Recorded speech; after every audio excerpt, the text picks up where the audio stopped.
What are some of the costs to follow Jesus in the 21st century American culture?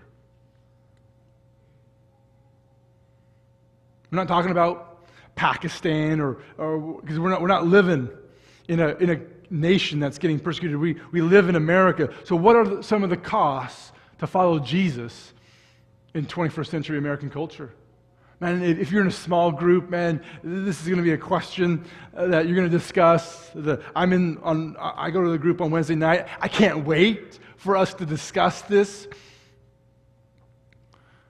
But let me just give you three quick costs. There's the cost of time.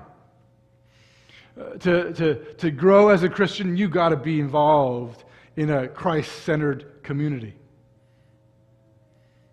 And that takes up time. That you have to rearrange your schedule.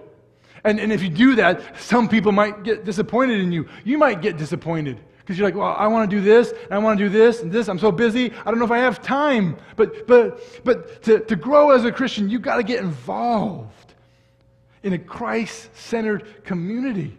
And there's a cost there of time. Number two, there's a relational cost. If you're going to champion the kingdom of God, if you're going to stand up for Jesus, you're going to get pushback.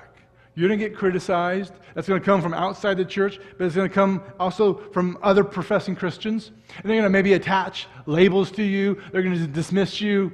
They're going to say all kinds of things about you. They're going to hurt you. Right? You're going to be misunderstood. But that comes with the territory of following Jesus. So there's a time cost, there's a relational cost, and there's a financial cost. To be a champion for the kingdom of God means it's going to impact your spending habits.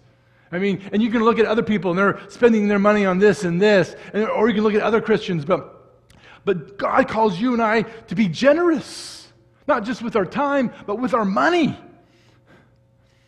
And you look like, hey, we want to do this as a family or this and this, but you're like, well, we got to be generous, and so that means we have to say yes to His kingdom, which means we can't say yes to everything.